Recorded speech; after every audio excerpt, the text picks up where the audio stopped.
won't run. Yes, I can do bad by myself, but we need you. And you think you know what? A woman. It's time that you need to know, and I won't run. Yes, I can do bad by myself, but we need you. And you think you know what? A woman. It's time that you need to know.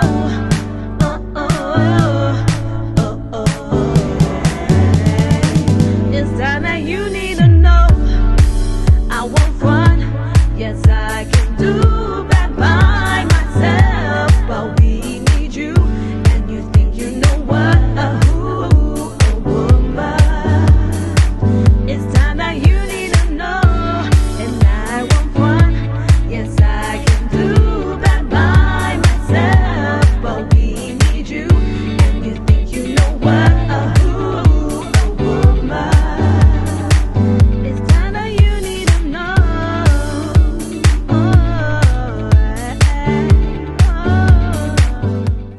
Hi guys, welcome back to part 6, and this is the continuation. Yes, us women can chat, but I hope you're enjoying it though. Welcome back. I think my thought is there's a big difference between having a dad in the home and having a dad that's actually present, as you were saying, Kayshea. Yeah. I can say for my dad, and this is not me like bad mouthing my dad, I'm telling the truth. Like, my dad was always consistently in our house, but I don't feel like my dad was as emotionally engaged as he could have been. Again, because of his upbringing was just like, okay, the man protects and provides, and that's once he's done that. As far as my dad is concerned, once you've done that, your job is done. Like, parenting and everything else is for the woman. Yeah.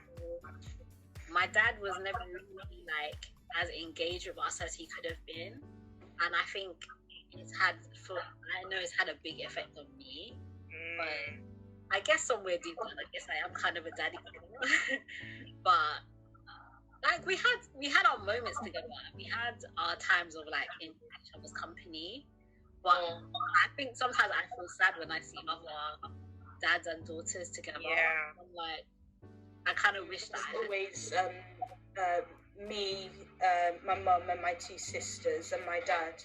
But I think for me, I would have benefited with having brothers, because although my dad was there for me, no one really talked to me about, what it means when a man says this or a man says, because I'm 28, but when I was younger, when a boy says this or that, really, and I feel like I made quite a lot of naive mistakes, because a woman, it's great to have both parents, but again, with women, they can only really show you things from a woman's perspective, whereas a dad or brothers can really kind of prepare you for help prepare for dating and all of that stuff, to be honest. So.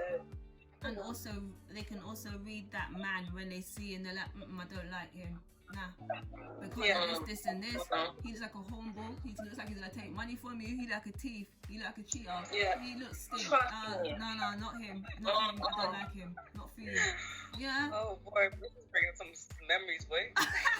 Yeah. You hear me like, nah. And then they really start grilling him like, so what do you want with her? What do you do? What do you like her? Why do you like her?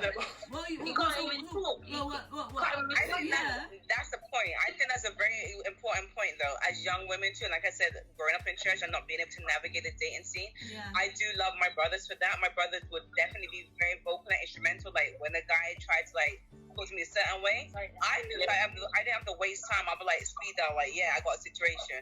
And that's part of the security and having to know that safety, like, in all honesty, like, as women, sometimes people do feel that you're weak, or they want to try and take the mick with you, or you might get into like, not for myself, but I mean, they might be like physical or whatever, and when they know that you have somebody to defend you, especially when it comes to a man, they kind of know their place. Like, you need to fall right back, because my brothers or my cousins or whoever male figures that, you know, because you could have it could be male cousins, and they can be just as instrumental as having that strong, you know, because a father, you imagine a father come out, you trying to disrespect my child? That ain't happening. It's not gonna happen. You know what I mean?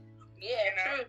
The level is way different. When they feel that you don't have a male presence in your life at all, some men do try and take advantage of that and try to abuse that fact. Yeah. Big time. Big time. And this is where the whole like respect comes into it, and like boundaries as well, and like boundaries as well. And for me, because I didn't always like see it or heard it in the house, or like even like my boy cousins, they didn't have the time to try and like protect. You make sure you edit that out, you know, because Genesis does believe in this YouTube life. She thinks she has a YouTube page. She really doesn't, but she believes in it. like and subscribe, guys. All right, Jen, you're 8. How do you feel about cheating and abusive men? Say that again. How do you feel about cheating and abusive men? That's a very big topic. I didn't hear that. Cheating and abusive men. I feel like that. That's a very big topic. It's quite deep. To be honest, so you can't have this as a one part. So that's a big topic. We're gonna be there for the next hour with that one. Of any kind of controlling behavior. Yeah. I'm done. Yeah. When in a bad relationship, did it break you or build you? And after the healing, if you did you get wiser? And were there any lessons learned from it? Wow. Oh, that is not a 2-part. No, that's not a 2-in-1 kind of question. That's tactics of a book. Exactly. I've got one example, but probably I haven't had loads of relationships, to be honest. I've had one main one before Nathan anyway. But in my case, again, it was a whole, right. So I went out with this guy who we were unequally yoked with, because I was in church, he wasn't. And then, of course, I thought that I could somehow get him to get baptized, because I always misunderstood when they say, oh, you know, if you're dating someone that isn't in church, you know, they start coming. And sometimes it works like that, they start coming and then, you know, thank God for themselves. But in my case, it didn't work like that. I was with him for 2.5 years. And in the end, because we were friends before, I ended up ruining our friendship and probably put him off church for life, maybe, because because like I didn't necessarily want him, but I wanted a relationship so much, and you know that I did things the wrong way without even realizing it. And from that is, you know, unless you've got the right foundation from the beginning, it's just not gonna work. Simple as, you know, it may go on for some time, but in the end, it's gonna break up. So. How old was you at the time? Do you mind me asking? I was young. I was like 24. So, you know, I was 24 and I didn't date a lot before that. You know, it was little things and whatnot, but like proper long-term relationships I didn't have. So, you know, it was my first long-term relationship, and I had quite a lot of insecurities before going into that relationship as well. So I feel like if I had addressed those first, I wouldn't have made so many mistakes with ruining that other person's life a little bit. He's moved on, but you know, I could have avoided all that heartbreak for both of us, I guess. You know, you live and you learn. So definitely. But also, things happen the way they're supposed to happen to. Yeah. You might be thinking that, okay, like obviously, like you said, you know, it's heartbreak on both. I don't think, like, sometimes we only feel like there's definitely something out of it that both people are supposed to get, and there's a reason why. Do you know what I mean? So there was a reason why that your paths were aligned at that point in time for both of you to see what you do want, what you don't want. Exactly. And basically for what is supposed to be manifested in your life is what's supposed to be manifested in your life. So, you know, what you continue to do is just continue to pray over him and pray over that situation, that the Lord would continue to just open it, because, you know, sometimes we just be like, okay, well, you feel so bad, and you feel like maybe I've done this and I've done that, and it might just be the best thing for that person. Yeah.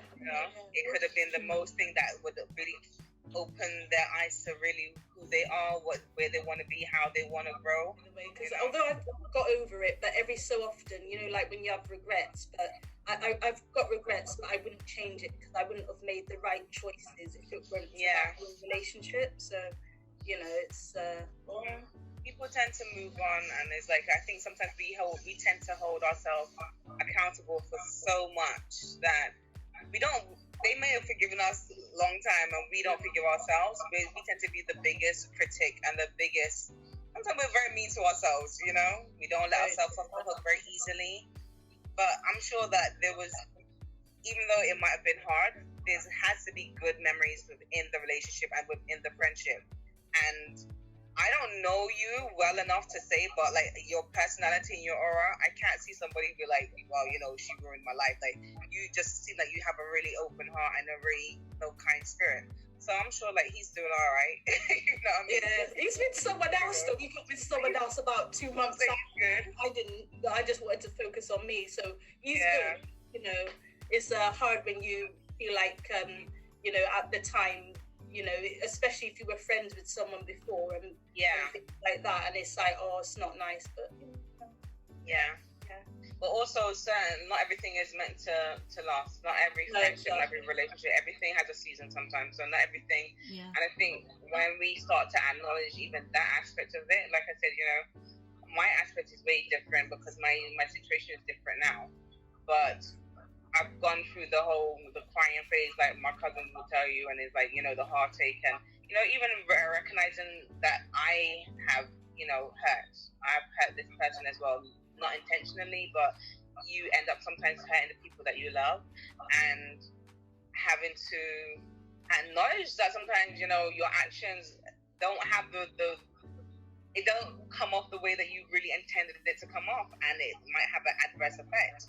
So having to self-diagnose and you know what, you need to check yourself on this and need to apologize, but also don't be held over a barrel, because sometimes people want to hold you over something that you asked for forgiveness for, you've said sorry for, and they just want to hold it over you, and that within itself takes strength to just be like, oh, okay, well, you know what, I am genuinely sorry, but I need to be able to move on in my life and know that it's okay to say sorry and move on without it being any, just don't hold on to it. You need to move on and be good. So, but I feel like all relationships go through that.